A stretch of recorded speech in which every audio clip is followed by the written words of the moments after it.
The reason why Nnamdi KANU is in Sokoto prison now is because of his lawyers.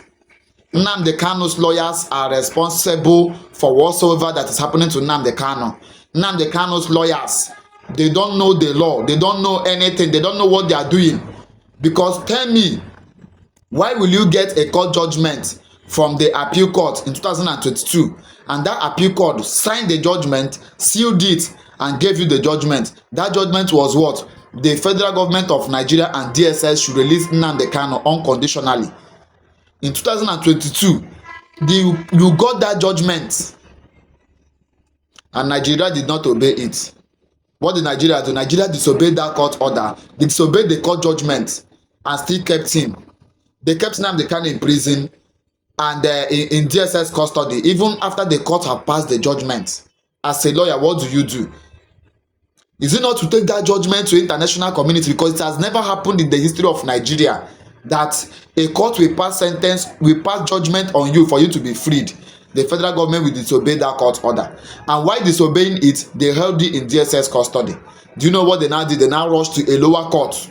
You can correct me if I'm wrong. Court of Appeal gave judgment for Nnamdi KANU to be released in 2002.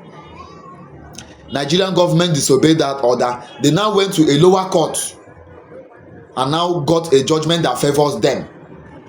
So right from the beginning, Nigerian government knew it that if they don't get a sentence to jail Nnamdi KANU or to sentence him to death or for life imprisonment, that they will not obey that.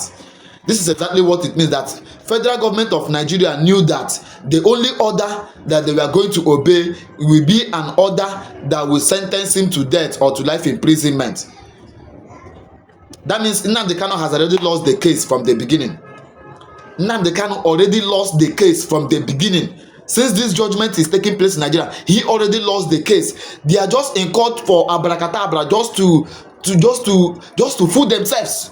They cannot fool us now. They cannot fool me. The reason why to send Nnamdi KANU to court in the first place is to fulfill all righteousness. It's just to fulfill all righteousness. It's just to say that they did not kill him without the court, that they did not sentence him to life imprisonment without the court.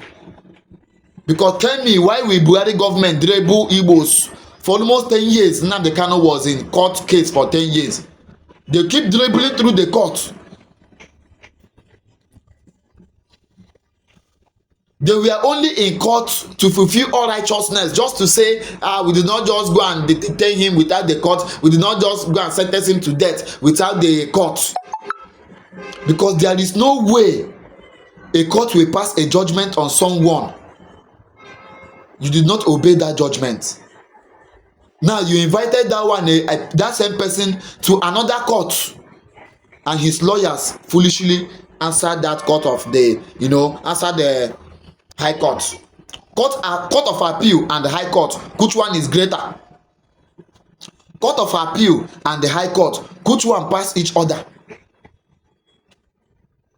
Federal government did not obey the judgment of Court of Appeal, and they invited you, Nnamdi KANU, and your lawyers. They invited you to a lower court, and you sheepishly went. Why wouldn't they sentence him to death or to life imprisonment? Why? Why will you go and answer Federal High Court? Whereas the judgment that you got, they have not obeyed it. They called you to another court. You answered. Why? You should have taken that judgment of the Federal Appeal Court, that judgment that asked them to release him to international. You should have taken that judgment to international community. Let them know that the court does not exist in Nigeria. It exists to fulfill the wish of the executive. It exists to fulfill the wish of the presidency. Any judgment that does not favor the presidency will not be obeyed. That is what it means. Any court order that does not favor the interest of the executive will not be obeyed. That is what it means in Nigeria. We are just running up and down. We are going to court. We are going to court. My dear, it is bullshit. If you are studying law in Nigeria, you are a stupid person. If you are a lawyer in Nigeria, you are stupid and you are useless. If you are a son in Nigeria, you are very useless. Your profession holds no ground. It has no water. It has no basis. It is a useless profession in the country because it is the executive that controls it. It is their wish that is being done. because you cannot disobey the judgment of the court, of an appeal court. You not obey it, you rush that person to another court. You stupidly went. You shouldn't have answered federal high court, because you have no judgment with them. Let government obey the first order. Let them obey the first court.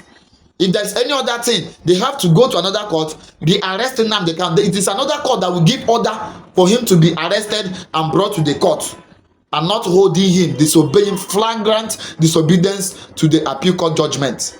And you still call that person again. His lawyers foolishly went. They went there and fooled themselves. It is now obvious that it is only what the federal government, it is what the government wants that they obey. Any court judgment that is not in their interest, they will not obey it. So why will you go to court? Is it not stupidity? Is it not foolishness? Tomorrow you'll be running up and down. I'm a lawyer, I'm a son. The court gave judge. What does the constitution say? If the president refused to obey court judgment, is it not written in the constitution? If the presidency refused to obey court judgment, there is a penalty for it in the constitution. But in this country, every day the federal government refused to obey court order. Every day. It's not only on the case of Nnamdi Kanu. On Dasuki, they refuse to obey court order. That means the court is useless. You that a son, you are a useless son. Because if the court is useless, the son is useless. Because that son, you are representing a court. And if you cannot stand up and defend the court, if you cannot stand up and defend the judiciary when it is needed to be defended, you are a useless son. All of you are walking up and down. I'm a son, I'm a barrister, I'm a fire you there, banker. You are a useless barrister. Because you cannot defend that law, the constitution that you are upholding, you cannot defend it, you cannot uphold it anymore. What then are you doing? Say you call yourself a son,